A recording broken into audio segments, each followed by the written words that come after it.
Parlez-moi d'amour. Podcast.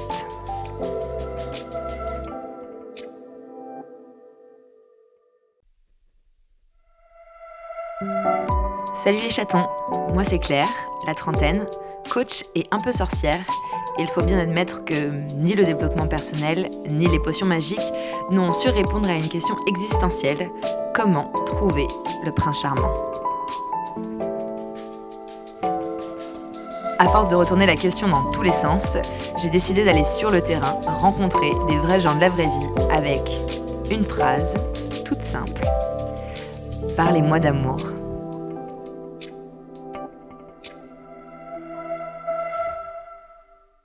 Épisode 1, Polyamour et prince charmant, avec Ève de Candoli.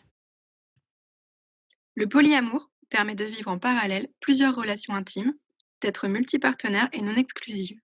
Le polyamour est une façon de penser vos relations et une façon d'agir qui vous amène à envisager plus d'une relation intime en même temps dans votre vie ou celle de vos partenaires ou potentiels partenaires avec l'accord de toutes les parties en présence. Le prince charmant, c'est un peu le Deus ex machina. C'est celui qu'on n'attendait plus, qu'on n'attendait pas dans l'histoire. Il arrive, la princesse est là. Déjà, elle est princesse, forcément. Et elle doit le suivre. Elle le suit pour un avenir radieux, pour des enfants. Et des enfants, forcément, il y en a plusieurs. C'est absolument incroyable. Et elle ne peut pas résister à son charme fou. Et ça, c'est vraiment une histoire complètement folle. Bienvenue Ève. Bienvenue, bonjour. Bonjour Claire. Hyper contente de t'accueillir. Tu es la toute première personne que j'interroge pour ce podcast Parlez-moi d'amour. Est-ce que peut-être tu peux commencer par te présenter en quelques phrases ? Moi, je suis blogueuse et écrivaine de romans érotiques et aussi de guides pratiques sur la sexualité et dernièrement sur l'amour via Oser le polyamour. Alors justement, moi si j'ai voulu t'interroger notamment sur ce thème, polyamour et prince charmant, c'est parce que quand on a eu l'occasion de se rencontrer et d'échanger un petit peu, j'avais été hyper sensible à ta réflexion sur le sujet et de l'amour et des relations, voir aussi comment toi tu avais articulé un petit peu ces réflexions-là dans ta vie sentimentale au quotidien. Et notamment, là, tu viens de publier Oser le polyamour aux éditions La Musardine. Et du coup, j'aimerais en savoir un peu plus justement sur ta situation sentimentale, si tu peux nous en dire un peu plus, justement là où tu en es aujourd'hui et comment ça s'est articulé pour toi. Oui, mais moi, quand j'ai commencé ma vie sentimentale, en fait, on parlait pas trop de polyamour. Et là, dernièrement, quand j'ai présenté justement le fait que j'avais écrit Oser le polyamour, j'ai aussi présenté le fait que ça a été écrit un peu dans un but de quête personnelle, parce que ça résonne en moi. Je suis en couple, mariée avec un enfant et j'ai longtemps été dans des relations non exclusives, c'est-à-dire qu'on a eu beaucoup euh, d'aventures, voilà, surtout moi et un peu mon mari. Et ça nous a ouvert en fait sur la possibilité d'avoir d'autres relations. Et de ces relations-là, en fait, j'ai commencé à tomber amoureuse d'amants. Et après, de me poser la question de comment on incluait ces relations-là, comment on vivait les choses sur le terrain, justement. Donc moi, je suis partie sur le terrain sexuel parce que c'est un des terrains qui m'intéresse le plus, personnellement, hein. Et après, du coup, sur le romantisme, sur les émotions, les gros câlins. Voilà. Et du coup, c'est ça qui interroge souvent beaucoup les gens quand on leur parle de polyamour, c'est comment tu fais pour tomber amoureux de plusieurs personnes? Et c'est aussi, notamment, je me souviens d'avoir eu une discussion avec quelqu'un qui était polyamoureuse et qui me disait, mais pour moi, quelque part, l'idée d'être sur un couple libre, c'est-à-dire où tu es en couple avec la personne dont tu es amoureuse et à côté, tu te permets d'aller coucher ailleurs, elle me disait, mais moi, je trouve ça un peu hypocrite quelque part. Alors, c'est sans jugement, mais en tout cas, elle, dans sa réalité. Parce que justement, à partir du moment où tu partages de l'intimité, de la tendresse, de la complicité, pardon, de la sexualité avec quelqu'un, dans quelle mesure, justement, il y a pas le risque, entre guillemets, de tomber amoureux de cette personne. Et du coup, j'ai peut-être un peu envie de prendre les questions dans l'autre sens, et j'ai envie de te demander, c'est quoi pour toi le polyamour? Et du coup, en fait, ça représente beaucoup de, vécus, différents et la question justement du non-jugement, elle est un peu centrale parce qu'il faut voir qu'on part du dogme de la monogamie. C'est-à-dire que quand on est jeune, en fait, on nous baigne de monogamie, on nous baigne que le fait qu'on sera 2 pour faire notre vie, qu'il faut être 2 pour faire un enfant, qu'il faut être 2 absolument pour tomber amoureux, et pour vivre les relations. Ce qui est vrai, en fait, dans une certaine mesure où chaque relation humaine concerne 2 personnes. La relation humaine, au départ, effectivement, elle se fait vraiment entre 2 personnes mais pour autant, c'est, complètement biaisé, en fait, d'aller en faire, un dogme, sachant que dans la nature, voilà, les espèces vivantes ne sont pas spécialement, monogames et que dans les espèces humaines, on n'est pas non plus spécialement monogame.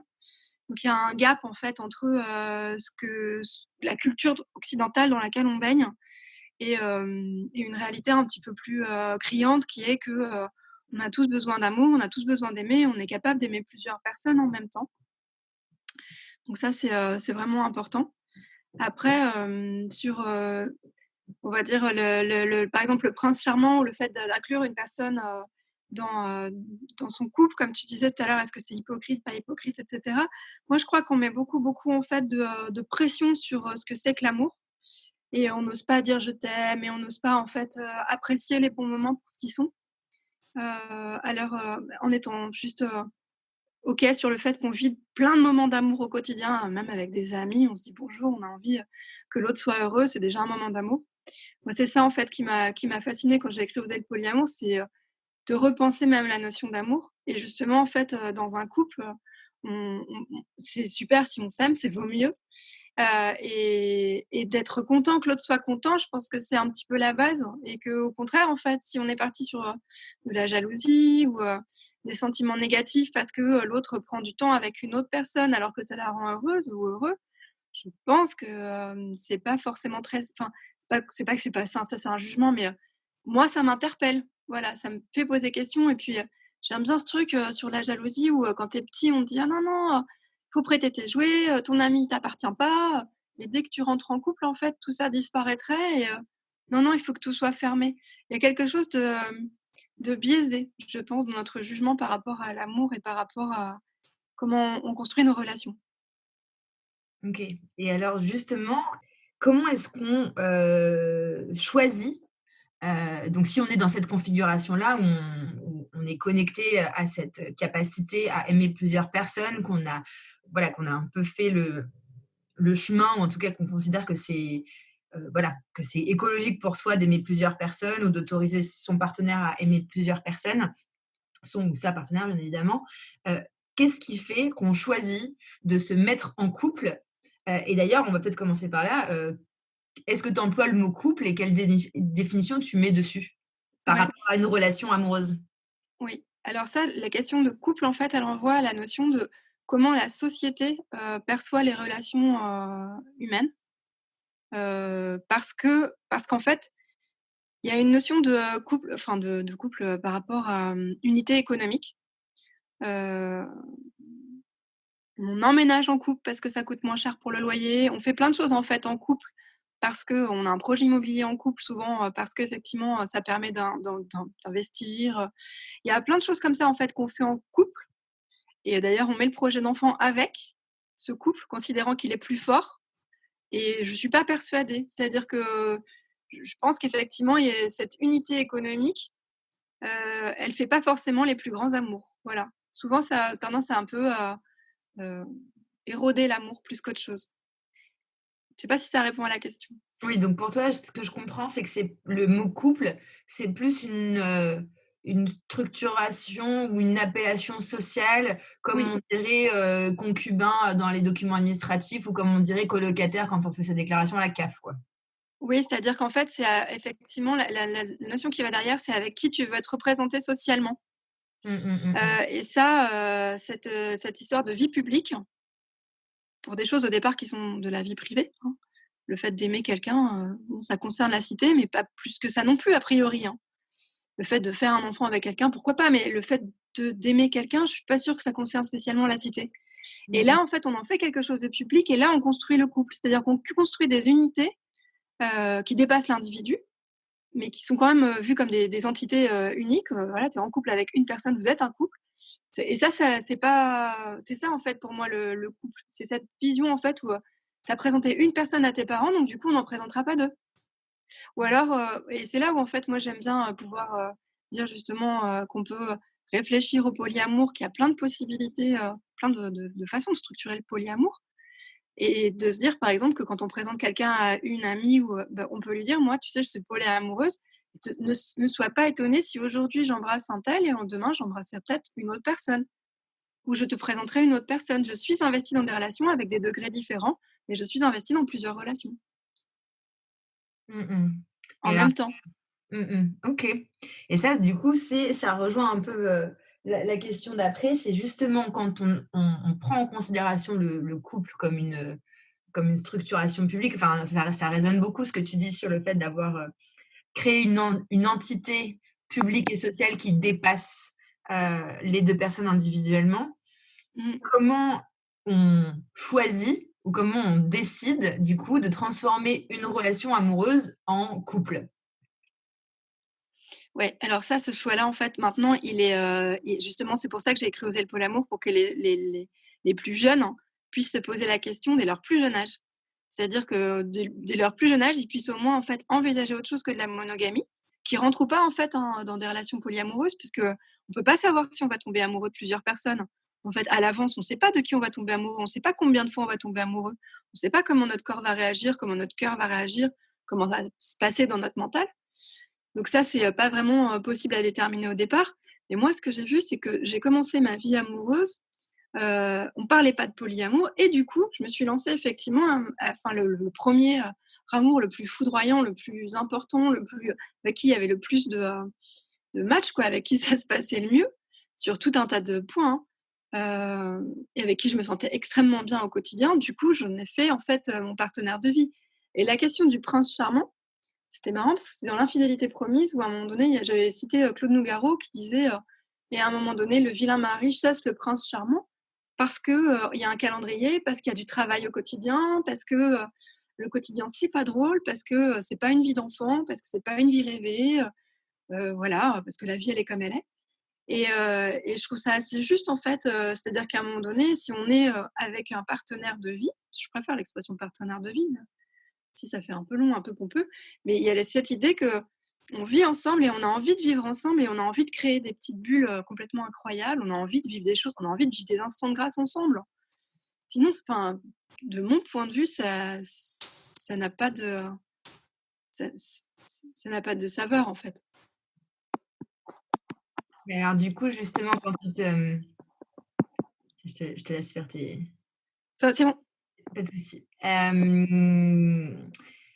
Justement, la question que je me pose, c'est que quand alors j'entends que toi, tu as rencontré du coup ton mari avant potentiellement de te poser les questions, justement de la monogamie, du polyamour et cetera. Mais pour des gens qui seraient déjà, investis Oui. dans des relations polyamoureuses, et qui auraient envie de ce projet de couple et de ce projet d'enfant, comment est-ce que tu te dis: «Bah, c'est avec un tel que je vais créer un couple plus qu'avec tel autre»?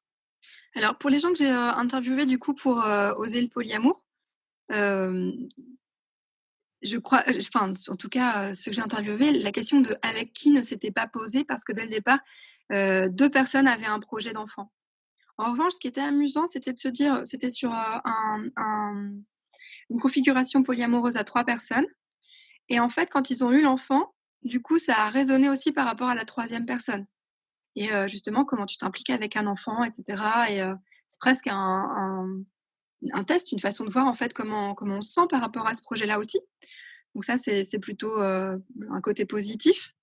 Hem Et le projet d'enfant, en fait, il a des implications, en fait, assez matérielles au jour le jour. Il y a quand même une participation, très, faut être, soignant, aidant, faut être, dans le tu vois, dans la sécurité, bon. Et ça, c'est une et dans l'implication sociale aussi puisque finalement, il faut quand même aller à la crèche pour enfin, quand il y aura des crèches, mais, il y a quand même un minimum, en fait, à s'investir par rapport à la société, pour l'enfant ou l'école, ne serait-ce que ça. Et du coup, en fait, tout dans une configuration polyamoureuse, Ça peut être des configurations ouvertes ou des configurations fermées. Donc si on est par exemple sur, l'exemple de 3 personnes qui sont ensemble et qui ont un enfant, un ou plusieurs enfants, du coup, ils vont se présenter effectivement vis-à-vis de la société, avec cette configuration-là.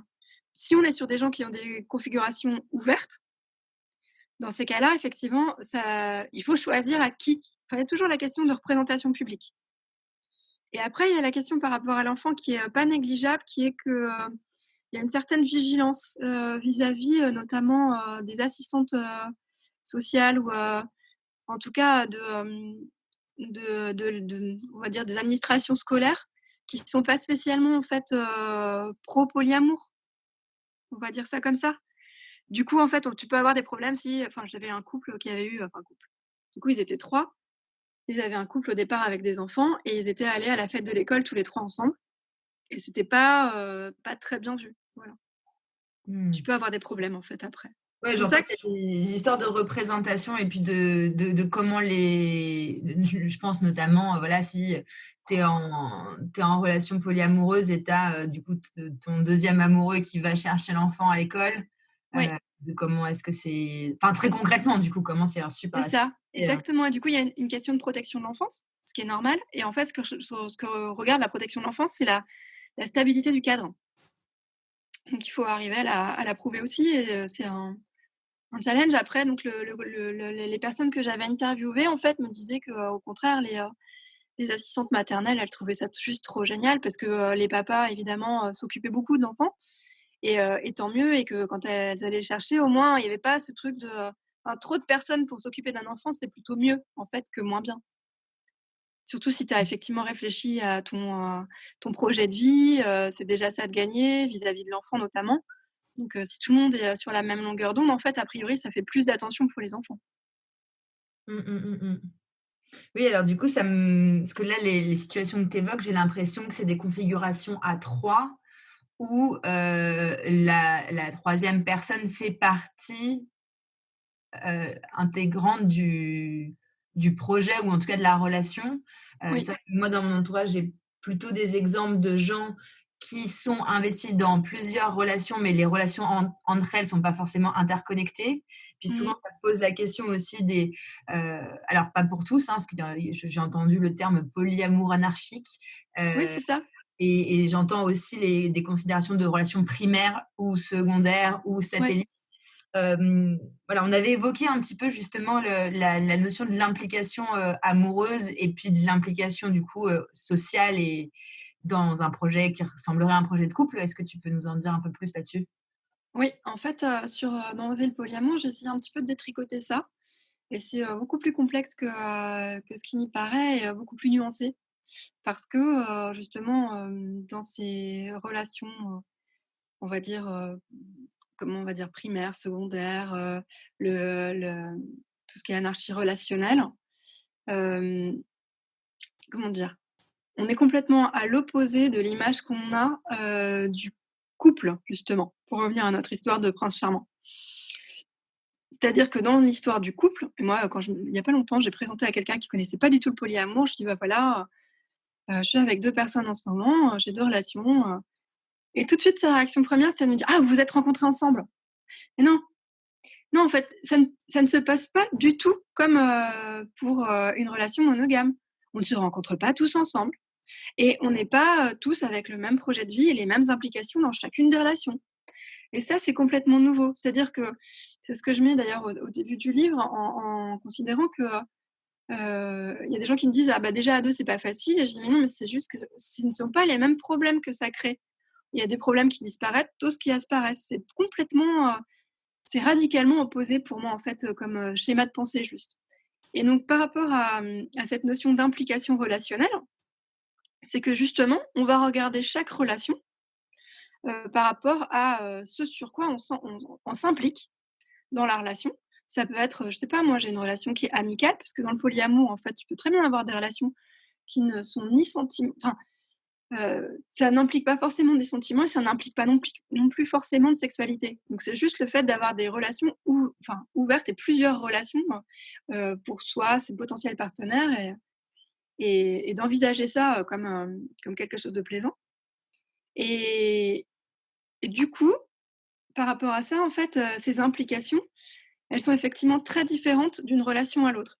Et moi, j'avais fait, donc une sorte de bouquet d'implications relationnelles par rapport à mon mari et je me suis rendu compte que, nous, on a, quasiment, toutes les implications relationnelles possibles, matérielles, sécurisantes, joueuses, il y a toute une panel comme ça, un panel, d'implications, relationnelles et il y en avait juste une, qu'on n'avait pas, c'était la partie créative. C'est-à-dire qu'on n'a pas on ne crée pas, tous les 2. Ce qui est pas tout à fait vrai, hein, parce qu'on des fois on a quand même des, projets photos ou, on a quelques projets créatifs, mais c'est pas, le cœur de ma relation, par exemple. Mmh mh. Alors que dans d'autres relations que je peux avoir, je vais avoir tendance à rechercher ça. Plutôt des personnes qui sont créatives. Alors après l'histoire de, la complémentarité, par exemple, entre les relations, ça aussi c'est quelque chose qui, complètement varie, en fait, d'une relation à l'autre et qui varie d'une personne à l'autre. Il y a pas de dogme par rapport à ça. C'est pas parce que, par exemple, avec mon mari, on est moins créatif que je vais chercher ça et donc c'est ça absolument que je veux chez quelqu'un d'autre qui soit complémentaire à moi. Non, en fait, c'est pas aussi simple que ça. C'est juste que c'est important d'être au clair sur ces implications, relationnelles pour savoir justement, est-ce qu'on veut être vu ensemble? Est-ce que, on a envie de s'investir dans une, implication amicale? De connaître les amis de l'autre, parfois pas, hein, enfin c'est vraiment relatif à chaque relation. Ou est-ce qu'on a envie de partager nos finances? Est-ce qu'on a envie d'avoir un projet immobilier ensemble? Projet d'enfant effectivement et hem et ça c'est important et après en fait, est-ce que les relations sont, liées entre elles? Ce que tu disais au départ par rapport aux enfants. Être en anarchie relationnelle ou être, en couple fermé ou en je m'entends, en relation fermée, hem, que ce soit en trouble ou en quatuor à 5 personnes, peu importe. Et ça, en fait, c'est, relatif à chaque situation et ça varie beaucoup dans le temps. C'est-à-dire que des personnes, en fait, ça se construit, en fait, en fonction des envies de chacun et ça, c'est compliqué. Tu peux pas le prévoir à l'avance. Tu peux pas enfin, tu peux très bien te dire: «Voilà, non, non, mais moi, je suis en anarchie relationnelle». Dans ce cas-là, tu vas l'imposer à tes partenaires. Si la personne, en fait, les personnes, avec qui tu vas tomber amoureuse ou, avec qui tu vas te mettre en relation, en fait, ne sont pas sur le même modèle et par exemple, souhaitent quelque chose de fermé et cetera, va falloir composer.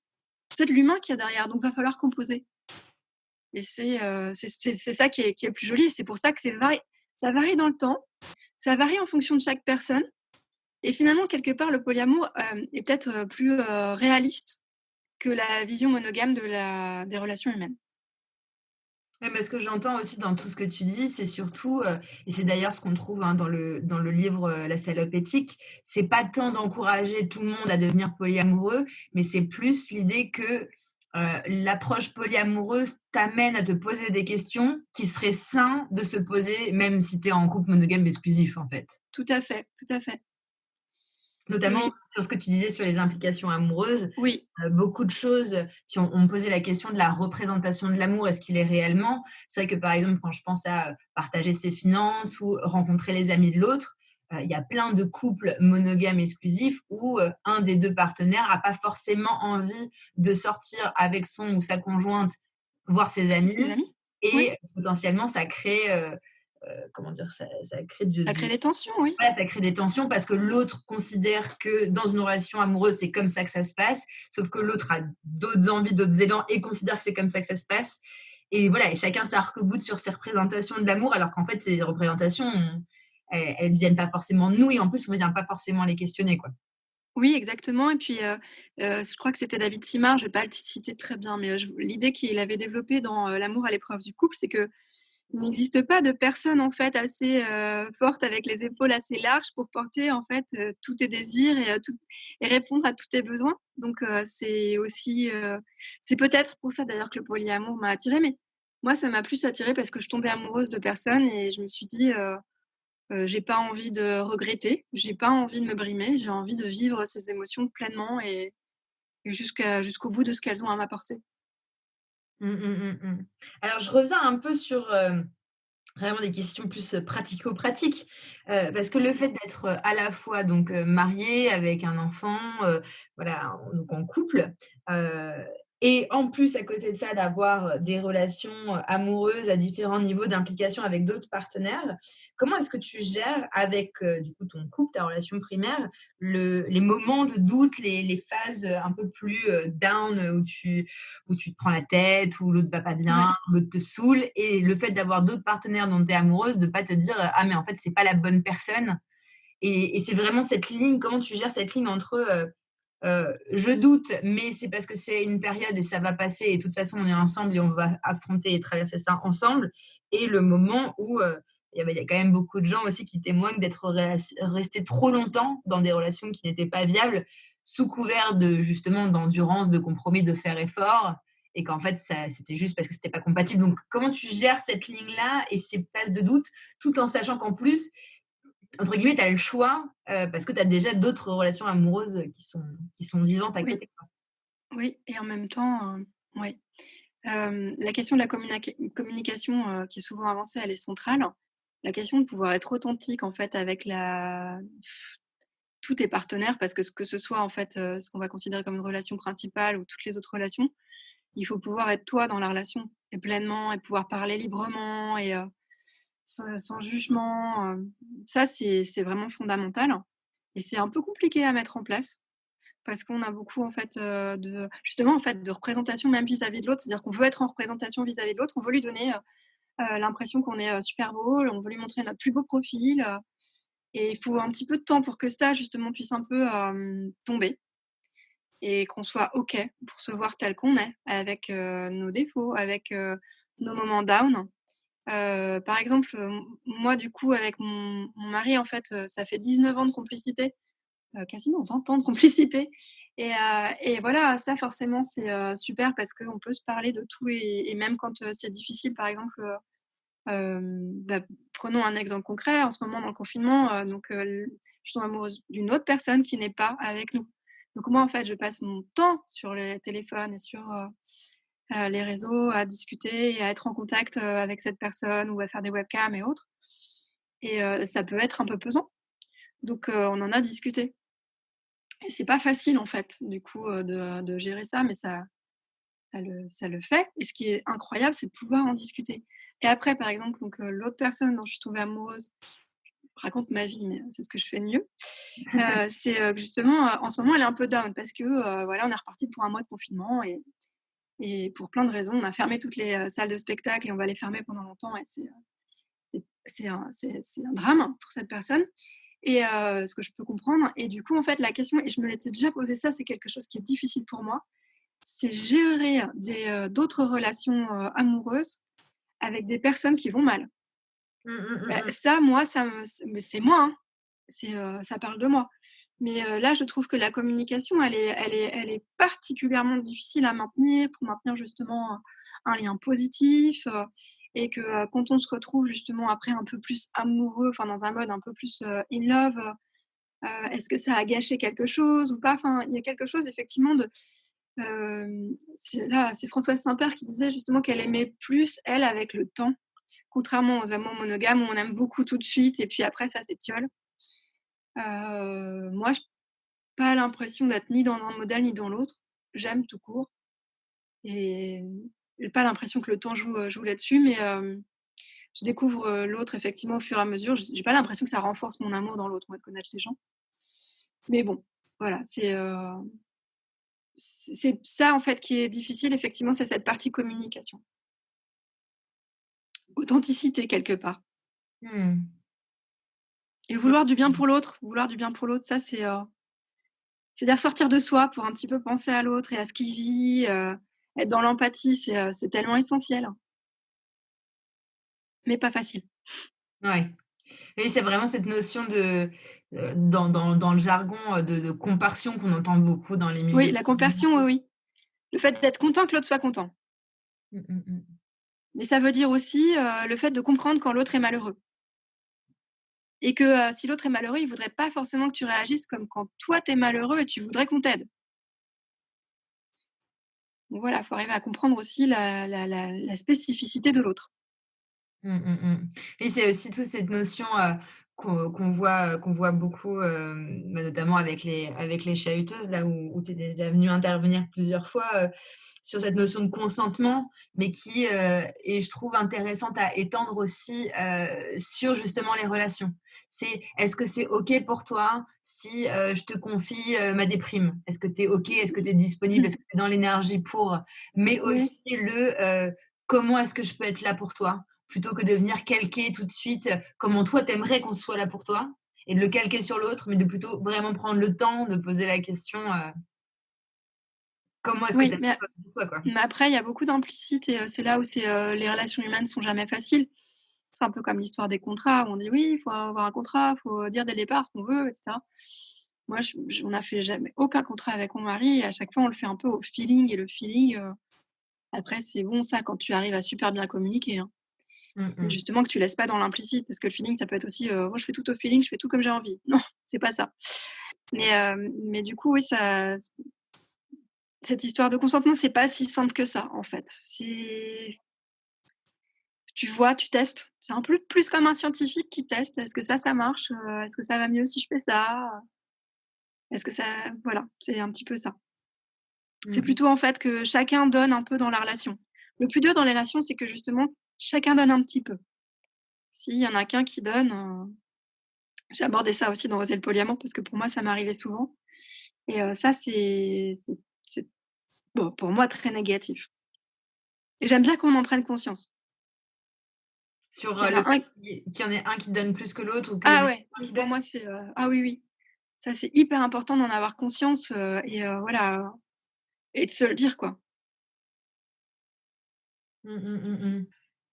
Dans une configuration polyamoureuse où tu aurais 2 personnes qui justement, voilà, attendraient un peu de se sentir davantage en sécurité, sentir davantage de stabilité pour, pourquoi pas, envisager, justement de basculer un peu plus, soit vers une relation primaire, soit vers, un projet de couple, selon la définition que tu nous en as donnée tout à l'heure.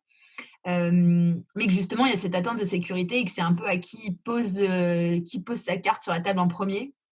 Est-ce que tu as Ouais. des recommandations pour Mmh ça? mh. Bah, et puis, c'est pas facile parce que du coup, cette attente de sécurité, des fois, c'est très lié justement à cette notion de vie publique dont on parlait tout à l'heure. C'est lié aussi, justement, aux conditions matérielles de vie, hein, et ça, c'est, hyper important. Il faut être honnête, par exemple, sur ces conditions, de vie, et c'est pas toujours facile, en fait, de l'être. C'est pas facile toujours de se projeter dans l'avenir et de se projeter, du coup, avec une personne en particulier ou avec plusieurs personnes. Hem, ouais, c'est la question du projet en soi, elle se discute. Elle se discute et elle se vit, c'est-à-dire qu'à un moment donné, il y a quand même un élan où, ben, on se rencontre tous les 2 et on a envie d'y aller. Après moi, je suis un mauvais exemple parce que je me suis un peu battue, en fait, pour, les, projets que j'avais. Par exemple, je voulais me marier, mon mari voulait pas et au final, en fait, c'est lui qui est revenu vers moi parce qu'on voulait réunir nos familles et je voulais un enfant et il en voulait pas et et on a eu des grandes discussions, on a beaucoup marché ensemble, on adore marcher ensemble quand on a des grosses questions comme ça où on n'est pas par accord, en fait, on marche. On va marcher ensemble, on se tient la main, on s'embrasse, voilà et on s'est dit: «Bon» enfin, il m'a dit: on va essayer de faire un enfant». Donc il y a la question de ce qu'on appelle le compromis et effectivement, est-ce que tu en fais, est-ce que tu en fais pas? Et ça, c'est propre quand même à chaque relation dans la mesure où, quand bien même tu es dans une relation, enfin, quand même tu seras en un lâche relationnel, forcément, il y a des relations humaines derrière et s'il y a une relation humaine où il y a envie d'avoir un projet, par exemple, d'enfant et bah, f du coup, ça se construit et ça se construit à 2 avec plusieurs personnes autour peut-être, mais ça se construit quand même à 2. Heu, sauf si on se dit effectivement à plusieurs, on veut, laisser, par exemple, l'aléa, on est bien à plusieurs et tous on veut avoir envie d'un enfant, on a envie, de voir, de qui sera l'enfant, c'est possible aussi, mais il y a quand même des questions, un peu, bassement matérielles effectivement sur le fait de vivre ensemble, notamment par rapport à un enfant, de, pouvoir, subvenir à ses besoins émotionnels et matériels. Voilà. Mmh mh. OK. Bon, super. Bah, merci beaucoup pour toutes ces infos. Ça fait beaucoup de pistes de réflexion et de nouveaux, concepts à brasser. J'avais envie de terminer cet échange par, une question un peu large, disons. S'il y avait, une phrase ou une citation qui résumait pour toi le sentiment amoureux ou en tout cas une phrase qui te parle là-dedans? Oui, bah, j'ai trouvé. C'est une phrase très courte. Hem, «Le temps est bon». C'est très court, je la répète.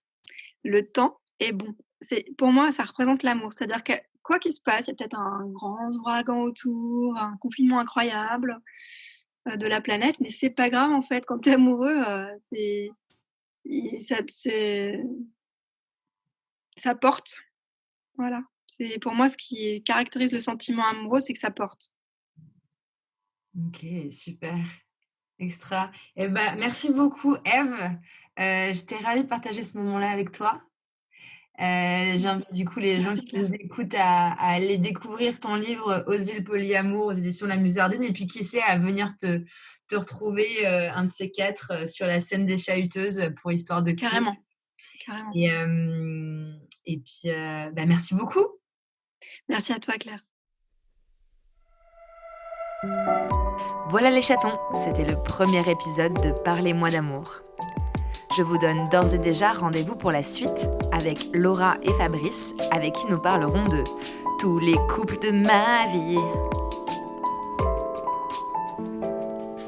Si ça vous a plu, je vous invite à vous abonner à la chaîne YouTube, à liker, commenter, partager, faire tourner et à m'envoyer vos questions et impressions par mail. D'ici là, je vous envoie du doux sur vous. Ciao!